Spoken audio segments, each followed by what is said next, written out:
അനുപമ, ഈ ഹേമ കമ്മിറ്റി റിപ്പോർട്ടുമായി ബന്ധപ്പെട്ടിട്ട് ആദ്യത്തെ കേസ് രജിസ്റ്റർ ചെയ്തിരിക്കുകയാണ് ഇന്ന്. കേരളത്തിൽ ഭയങ്കര ലൈംഗിക ദാരിദ്ര്യമാണ് പുരുഷന്മാർക്ക്. നടി ഖുഷ്ബുവിന്റെ ഒരു ലേഖനം മാതൃഭൂമിക്കാർ എഴുതിയതിനകത്ത്, അപ്പൊ അതിനകത്ത് അവർ പറയണ്ട അവരെ ഏറ്റവും കൂടുതൽ സംരക്ഷിക്കേണ്ടിയിരുന്ന കൈകളിൽ തന്നെ അവർ പിച്ചി ചീന്തപ്പെട്ടു എന്നുള്ളത്. ഇത് 6-7 പേർക്കെതിരെയാണ്.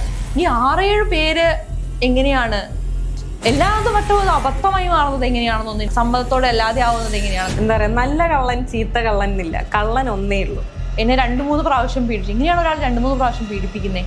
അപരാധമല്ല, തെറ്റുമല്ല. ആ പെണ്ണിന് അല്ലെങ്കിൽ ആ സ്ത്രീക്ക് ആവശ്യമുള്ള ആളാണ് വരുന്നതെങ്കിൽ അറ്റ് എ ടൈം അവർക്ക് ഈ പ്രിവിലേജ് എൻജോയ് ചെയ്യണമെന്നുണ്ട്. പക്ഷെ അവർക്കെതിരെ ഒരു ഡിഫമേഷൻ വരുന്ന തരത്തിലുള്ള ഒന്നും വരരുത്.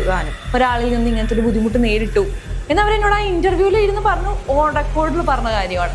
അത് കഴിഞ്ഞ് ഇന്റർവ്യൂ കഴിഞ്ഞ് പോകുന്ന സമയത്ത് ഞാൻ സംസാരിച്ചതിനോട് പറഞ്ഞു, പക്ഷേ അത് കട്ട് ചെയ്ത് കളയുമോ എന്ന് ചോദിച്ചു. അതെന്തേ? അനുപമ, ഈ ഹേമ കമ്മിറ്റി റിപ്പോർട്ടുമായി ബന്ധപ്പെട്ടിട്ട് ആദ്യത്തെ കേസ് രജിസ്റ്റർ ചെയ്തിരിക്കുകയാണ് ഇന്ന്. പൊൻകുന്നത്താണ് രജിസ്റ്റർ ചെയ്തിരിക്കുന്നത്. ഒരു മേക്കപ്പ് മാനെതിരെയാണ് കേസ് വന്നിരിക്കുന്നത്. നമ്മളിപ്പോൾ ഈ ഹേമ കമ്മിറ്റി റിപ്പോർട്ട് പുറത്തു വന്നതിന് ശേഷം ഒരുപാട് ആരോപണങ്ങൾ വരുന്നത് കണ്ടു. ഒരുപാട് സ്ത്രീകൾ അവരെ ലൈംഗികമായി അതിക്രമിക്കാൻ ശ്രമിച്ചു എന്ന് പറഞ്ഞു, അല്ലെങ്കിൽ അശ്ലീല ചൊവ്വയോടെ സംസാരിച്ചു എന്നൊക്കെ പറഞ്ഞ് രംഗത്ത് വരുന്നു. അതേസമയം തന്നെ അങ്ങനത്തെ ഒരുപാട് ആരോപണങ്ങൾ പൊളിഞ്ഞു വീഴുന്നതും നമ്മൾ കണ്ടു. നിവിൻ പോളിയുടെ വിഷയം നമ്മൾ കണ്ടതാണ്. ഒരു 6-7 നടന്മാർക്കെതിരെ ഒരു പരാതികൾ ഉന്നയിച്ചു വന്ന ഒരു നടിയുടെ ഓരോ കള്ളങ്ങളായി പൊളിയുന്നത് ഇപ്പോൾ നമ്മൾ കണ്ടുകൊണ്ടിരിക്കുന്നുണ്ട്. ഈ സ്ത്രീകൾക്ക് ഒരു പ്രിവിലേജ് ഉണ്ട്. ശരിക്കും പറഞ്ഞാൽ സ്ത്രീകൾക്ക് അത് അനിവാര്യം ഉള്ളതാണ് ആ പ്രിവിലേജ്. പക്ഷേ അത് ദുരുപയോഗം ചെയ്യപ്പെടുന്നു എന്ന് തോന്നുന്നുണ്ടോ അനുപമയ്ക്ക്? തീർച്ചയായും ഒരുപാട് അവസരങ്ങളിൽ അങ്ങനെ തോന്നിയിട്ടുണ്ട്. സ്ത്രീകൾക്ക് അങ്ങനെ ഒരു പ്രിവിലേജ് ഉണ്ട് എന്നുള്ളത് കൊണ്ട് തന്നെ ഇപ്പോൾ ഈ ഹേമ കമ്മിറ്റി റിപ്പോർട്ടിന്റെ കേസിൽ തന്നെ നമുക്ക് കാണാൻ പറ്റിയതാണ്. അവരാ ഒരു പ്രിവിലേജിനെ അങ്ങേയറ്റം മിസ്യൂസ് ചെയ്തതാണ്. നടൻ എന്നുള്ളതിനെ മാറ്റി നിർത്തി അവരൊരു പുരുഷൻ എന്നുള്ളത് മാത്രം പരിഗണിച്ചാലും ആ പുരുഷന് ഇവര് കുറെ കഴിഞ്ഞ് ഞാൻ ഉറക്കത്തിനിടയ്ക്ക് പറഞ്ഞു പോയതാ, അല്ലെങ്കിൽ ഉറക്കച്ചടവിൽ പറഞ്ഞതാ എന്നൊക്കെ പറയുമ്പോഴും, എന്നിട്ട് അതിന് ശേഷം ആ കേസ് പിൻവലിക്കാൻ ഒരുങ്ങുകയാണെങ്കിൽ പോലും അത്രയും ആ ഒരു ടൈം പീരീഡ് കൊണ്ട് ആ ഒരു ഓപ്പോസിറ്റുള്ള മനുഷ്യനുണ്ടായ ഒരു അപമാനം, അഭിമാനക്ഷതം, ആളുകൾക്കിടയിൽ ഉണ്ടായ ഒരു നാണക്കേട്, അതിനൊന്നും കോമ്പൻസേറ്റ് ചെയ്യാൻ ഒന്നും ഉണ്ടെന്ന് എനിക്ക് തോന്നുന്നില്ല. ഇപ്പൊ നമ്മള് ഈ സിനിമാ മേഖല അല്ലാതെ സംസാരിക്കണം. നമ്മളിപ്പോ സാധികയുടെ ഒരു ഇന്റർവ്യൂ നമ്മൾ പബ്ലിഷ് ചെയ്തിട്ടുണ്ട്. ആ ഇന്റർവ്യൂവിൽ സാധിക പറയുന്നുണ്ട്, ഹേമ കമ്മിറ്റിക്ക് ഇത്രത്തോളം പബ്ലിസിറ്റി കിട്ടിയത് തന്നെ സ്ത്രീകൾക്ക് ഒരു പ്രത്യേക പ്രിവിലേജ് ഉള്ളത് കൊണ്ടും ആണുങ്ങൾക്ക് ലൈംഗിക ദാരിദ്ര്യം ഉള്ളത് കൊണ്ടുമാണ് എന്ന് പറയുന്നുണ്ട്. അപ്പോൾ ഈ എല്ലാ ആണുങ്ങൾക്കും ലൈംഗിക ദാരിദ്ര്യം ഉണ്ടാകണമെന്നില്ല. പക്ഷെ അവരെ ടാർഗറ്റ് ഇതുണ്ടെന്ന് പറഞ്ഞ ഈ ആണുങ്ങളെ ടാർഗറ്റ് ചെയ്യിക്കുന്ന ഒരു അവസ്ഥയല്ലേ നമ്മുടെ നാട്ടിൽ ഇപ്പൊ നടന്നുകൊണ്ടിരിക്കുന്നത്? അതിപ്പോ നമ്മൾ ഈ സ്ത്രീകളുടെ കാര്യം പറയുമ്പോഴുള്ള പോലെ തന്നെയാണ്. ഇന്നലെ ഇതിനെപ്പറ്റി ഒരു പബ്ലിക് ഒപ്പീനിയൻ എടുക്കാൻ പോയിട്ടുണ്ടായി. അപ്പൊ അതിനകത്തൊരു ചേച്ചി പറഞ്ഞെന്ന് പറഞ്ഞു കഴിഞ്ഞാൽ, ഇങ്ങനെ ഒരു കൂട്ടം സ്ത്രീകൾ ഇങ്ങനെ ചെയ്യുമ്പോൾ അത് മൊത്തം ഹോൾ വുമൺ കമ്മ്യൂണിറ്റീനെയാണ് റെപ്രസെന്റ് ചെയ്യുന്നതെന്നുള്ള പോലെ എല്ലാവർക്കും അതൊരു മാനക്കേടാവാണ്. എല്ലാവരും ഇന്ന സ്ത്രീ അല്ലേ ചെയ്തുള്ളൂ എന്ന് എഴുതി കാറ്റഗറൈസ് ചെയ്തിട്ട് ബാക്കിയുള്ളവർ നല്ലത്, ഇവർ മാത്രം മോശം, അങ്ങനെയല്ല.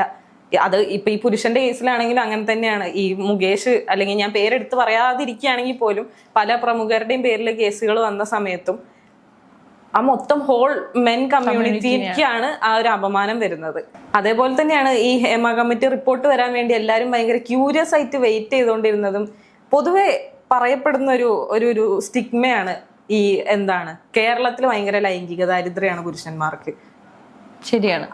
അത് അങ്ങനെ നിലനിൽക്കുകയാണ്. അത് എത്ര തേച്ചാലും മായ്ച്ചാലും പോകുന്നില്ല. തലമുറകൾ മാറുന്നതിനനുസരിച്ചും അതിനൊരു ചേഞ്ചും വരുന്നില്ല. ഭയങ്കര ലൈംഗിക ദാരിദ്ര്യമാണ്. അതുകൊണ്ടും പിന്നെ ഈ സ്ത്രീകൾക്ക് പ്രത്യേക പ്രിവിലേജ് ഉണ്ട് എന്ന് പറയപ്പെടുന്ന ഈ 2 സാധനങ്ങളും കൂടെ നിലനിൽക്കുന്നിടത്താണ് ആളുകൾക്ക് ഹേമ കമ്മിറ്റി റിപ്പോർട്ട് വരുന്നതിന് കൂടുതൽ അവരുടെ ക്യൂരിയോസിറ്റി അവരെ വർദ്ധിപ്പിച്ചത് ആ ഒരൊറ്റ ഫാക്ടർ ആയിട്ടാണ് എനിക്ക് ഫീൽ ചെയ്തത്. ഇപ്പൊ നമ്മൾ ഈ ഹേമ കമ്മിറ്റി റിപ്പോർട്ട് പുറത്തു വരുന്നതിനെ കുറിച്ച് പറഞ്ഞു. ഈ ഹേമ കമ്മിറ്റി റിപ്പോർട്ട് സമർപ്പിച്ച് 4 വർഷത്തോളം കഴിഞ്ഞിട്ടാണ് അത് പുറത്തു വരുന്നത്. അപ്പൊ അത് പുറത്തു വിടാത്തതിന് സർക്കാരിനെതിരെ വളരെയധികം വിമർശനങ്ങൾ ഉയർന്നു വന്നിരുന്നു. എന്നാൽ അതേസമയം ഈ ഹേമ കമ്മിറ്റി പുറത്തു വിടരുത് എന്ന് ഒരുപാട് സ്ത്രീകൾ പറഞ്ഞിരുന്നു. എന്ന് വെച്ച് കഴിഞ്ഞാൽ നമുക്കറിയാം, ഇപ്പൊ ഈ WCC പോലെയുള്ള സംഘടനകളുടെ ഒപ്പം നിൽക്കുന്ന ഒരുപാട് സ്ത്രീകൾ ഈ റിപ്പോർട്ട് പുറത്തുവിടുന്നതിനെതിരെ നിന്നിരുന്ന ഒരു കാലഘട്ടമുണ്ട്. അത് എന്തുകൊണ്ടായിരിക്കും എന്ന് പറഞ്ഞു കഴിഞ്ഞാൽ, അവര് അറ്റ് എ ടൈം അവർക്ക് ഈ പ്രിവിലേജ് എൻജോയ് ചെയ്യണമെന്നുണ്ട്. പക്ഷെ അവർക്കെതിരെ ഒരു ഡിഫമേഷൻ വരുന്ന തരത്തിലുള്ള ഒന്നും വരരുത് താനും. അതാണ് ഞാൻ മനസ്സിലാക്കുന്നത്. അവർക്ക് ഇങ്ങനെ ഒരു പ്രശ്നം ഉണ്ടായി, അത് ഇന്ന ആൾക്ക് നേരെയാണെന്നുള്ളത് ആരും അറിയരുത്. പക്ഷെ ആ ഓപ്പോസിറ്റ് നിൽക്കുന്ന അവരെ ഉപദ്രവിച്ചു എന്ന് ഇവരാരായുന്ന ആൾക്കെതിരെ കേസ് എടുക്കുകയും വേണം. അതായിരിക്കും എന്നാണ് ഞാൻ മനസ്സിലാക്കുന്നത്. ഈ ഹേമ കമ്മിറ്റിയുടെ വിഷയം വന്ന സമയത്ത് ഞാനൊരു ഇന്റർവ്യൂ എടുത്തിട്ടുണ്ട്. ആരാ എന്താണെന്നും പറയുന്നില്ല. ആ ഇന്റർവ്യൂവിൽ ഞാൻ ഈ ഹേമ കമ്മിറ്റിയുമായി ബന്ധപ്പെട്ട ഒരു ചോദ്യം ചോദിച്ചു. ഇങ്ങനെ ഒരുപാട് പേർക്ക് ഇത്തരത്തിലുള്ള പ്രശ്നങ്ങൾ ഉണ്ടല്ലോ, ഇയാൾക്ക് അല്ലെങ്കിൽ ഇദ്ദേഹത്തിന് ഇങ്ങനത്തെ എന്തെങ്കിലും പ്രശ്നം ഉണ്ടായിരുന്നു? അപ്പൊ പറഞ്ഞു ഉണ്ടായിരുന്നു, ഒരാളിൽ നിന്ന് ഇങ്ങനത്തെ ഒരു ബുദ്ധിമുട്ട് നേരിട്ടു എന്ന് അവരെന്നോട് ആ ഇന്റർവ്യൂവിൽ ഇരുന്ന് പറഞ്ഞു. ഓൺ റെക്കോർഡിൽ പറഞ്ഞ കാര്യമാണ്. അത് കഴിഞ്ഞ ഇന്റർവ്യൂ കഴിഞ്ഞ് പോകുന്ന സമയത്ത് ഞാൻ സംസാരിച്ചപ്പോൾ പറഞ്ഞു ഷിപ്പ അത് കട്ട് ചെയ്ത് കളയോ എന്ന് ചോദിച്ചു. ഞാൻ ചോദിച്ചു അതെന്തേ? പറഞ്ഞു അല്ല ഇനി ഇത് കണ്ടിട്ട് എന്നെ ആരെങ്കിലും വിളിക്കാതിരുന്നാലോ, അതല്ലെങ്കിൽ ഞാനിങ്ങനെ എല്ലാം പുറത്തു പറയുന്ന ആളാണെന്ന് തോന്നിയിട്ട് എന്റെ അവസരങ്ങൾ നഷ്ടപ്പെട്ടാലോ.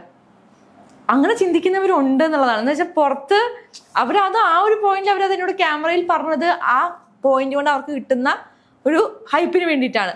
പക്ഷെ പിന്നീട് അവർ ചിന്തിക്കുമ്പോൾ എന്താണ്, ഓക്കെ ഇത് പുറത്തു പറഞ്ഞു കഴിഞ്ഞാൽ ഇത് ഇവള് പുറത്തു പറയുന്നുള്ള പേടിയിൽ പിന്നെ ഇവരാരും സമീപിക്കില്ല എന്നുള്ള പേടിയാണ്.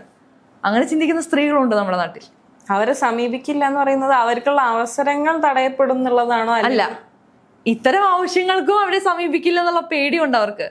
എന്ന് വെച്ച് കഴിഞ്ഞാൽ ഇപ്പൊ ഇത്തരം എന്നൊന്നും പറയുന്നില്ല, സെക്സ് ചെയ്താലേ അവസരം കിട്ടുള്ളൂ എന്നുള്ളൊരു പോയിന്റ് ഉണ്ടെങ്കിൽ ഇപ്പൊ ഇയാള് പറയാണ് ഒരു ഡയറക്ടർ എന്നെ സമീപിച്ചിരുന്നു എന്ന് ഒരാൾ പറയാണ്.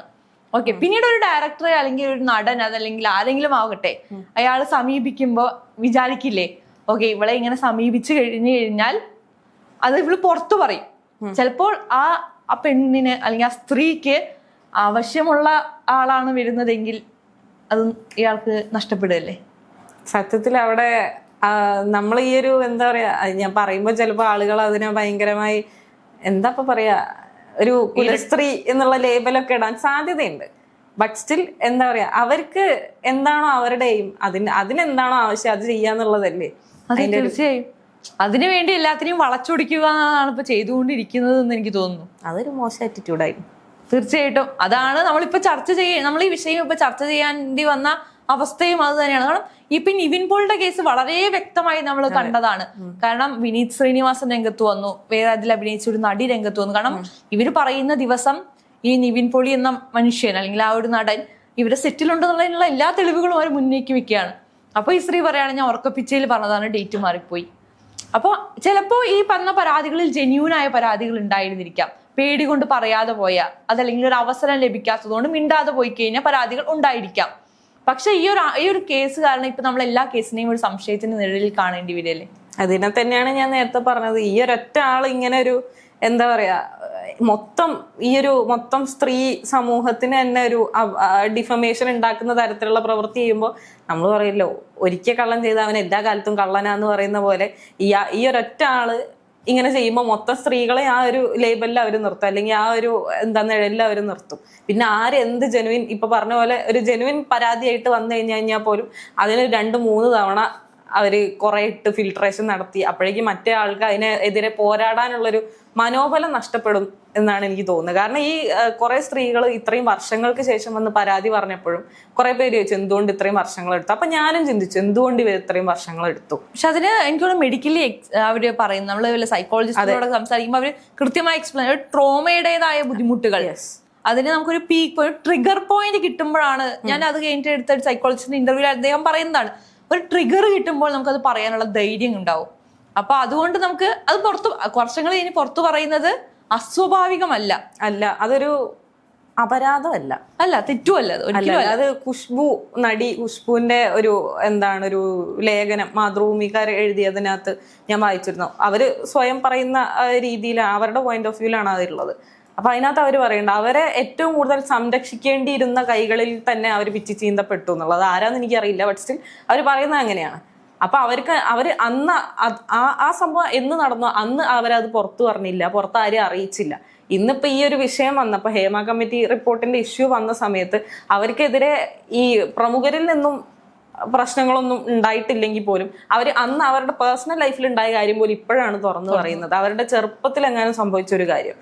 അപ്പൊ അവര് പറയുന്നുണ്ട് അന്ന് അത് സംഭവിച്ചിരുന്നത് എനിക്ക് ഏറ്റവും ഒരു അടി പോലെയായിരുന്നു, അത് എന്ത് ചെയ്യണം, എങ്ങനെ അതിനെ ഡീൽ ചെയ്യണം, അല്ലെങ്കിൽ എനിക്ക് തോന്നിയൊരു തോന്നലാണോ എന്ന് പോലും എനിക്ക് ഈ അടുത്ത് വരെ എനിക്ക് അതിനെ തിരിച്ചറിയാൻ പറ്റിയിരുന്നില്ല എന്നുള്ളത്. അപ്പം എന്താ പറയാ, ഇത്രയും കാലത്തിന് ശേഷം ഇനിയിപ്പോ അതിലേക്കാണ് ഞാൻ എത്തി വന്നത്. കുറെ കാലത്തിന് ശേഷം ഇനിയൊരു ധൈര്യം വന്നിട്ടോ അല്ലെങ്കിൽ ഏതെങ്കിലും ഒരു നേരത്തെ പറഞ്ഞ ഒരു ട്രിഗർ പോയിന്റിൽ അവർ പുറത്ത് പറയാൻ തയ്യാറായി വന്നു കഴിഞ്ഞാലും അതിനവര് എന്താ പറയാ ഈ ഒരു പെർട്ടിക്കുലർ ഇൻസിഡന്റിന് ശേഷം അതിനെ സംശയത്തിന്റെ നിഴലിൽ നിർത്തും ചെയ്യാൻ ആവശ്യമായ ഒരു പ്രാധാന്യം ലഭിക്കുമെന്നും എനിക്ക് തോന്നുന്നില്ല. അല്ലെങ്കിൽ അവരെ ആ ഒരു സംശയത്തിന്റെ നിഴലിൽ നിർത്തി അവർ പിന്നെ അതിനെതിരെ പോരാടി വരുമ്പോഴേക്ക് മനസ്സുമെടുത്ത് അവർ തിരിച്ചു പോകും. അറ്റാക്കും അവർക്ക് തന്നെ അവസാനം അതിനൊരു നീതി ലഭിക്കാതെ പോകേണ്ടി വരുന്നൊരവസ്ഥ വരും. അതെ, അതാവും മേ ബി ഇങ്ങനെ ഒരുപാട് ഫാൾസ് അലിഗേഷൻസ് വന്നു കഴിഞ്ഞാലുള്ള ഒരു എൻഡ് ഓഫ് ദ, എനിക്ക് തോന്നുന്നു ഹൈപ്പ് കിട്ടാനാണെങ്കിൽ നമുക്ക് എന്തൊക്കെ ചെയ്യാനുണ്ട്. എന്തിനാണ് ഇത്തരത്തിലുള്ള രീതിയിലേക്ക് ആൾക്കാർ ചിന്തിക്കുന്നതെന്ന് എനിക്ക് ഇത്ര ആലോചിച്ചിട്ടും മനസ്സിലാവുന്നില്ല. കാരണം ഇത് മറ്റൊരാളെ കടിവാഴി തേക്കുക എന്നതിനൊപ്പം നമ്മൾ നമ്മുടെ ഇമേജും കൂടിയാണ് അവിടെ സ്പോയിൽ ചെയ്യുന്നത്. ഇപ്പൊ ഒരാൾ തന്നെ ലൈംഗികമായി അതിക്രമിക്കാൻ ശ്രമിച്ചു എന്ന് പറയുമ്പോൾ ഓക്കെ, ഇത് 6-7 പേർക്കെതിരെയാണ്. ഈ 6-7 പേര് എങ്ങനെയാണ് എല്ലാ വട്ടവും അത് അബദ്ധമായി മാറുന്നത് എങ്ങനെയാണെന്നൊന്നും എനിക്ക് മനസ്സിലായിട്ടില്ല. അല്ലെങ്കിൽ എല്ലാ പ്രാവശ്യവും അത് എങ്ങനെ എന്താ പറയാ സമ്മതത്തോടെ അല്ലാതെ ആവുന്നത് എങ്ങനെയാണെന്ന് എനിക്ക് അതും ഈ പറയുന്ന പോലെ എന്താ പറയാ, നല്ല കള്ളൻ ചീത്ത കള്ളൻ എന്നില്ല, കള്ളൻ ഒന്നേ ഉള്ളൂ. അതേപോലെയാണ് അബദ്ധങ്ങൾ ഒരു തവണയെ സംഭവിക്കുള്ളൂ. ഒരാൾക്ക് ഏതെങ്കിലും ഒരു പർട്ടിക്കുലർ വിഷയത്തിൽ അബദ്ധം ഒരു തവണയെ സംഭവിക്കുള്ളൂ. പിന്നീട് അത് നടക്കുന്നത് അബദ്ധമല്ല.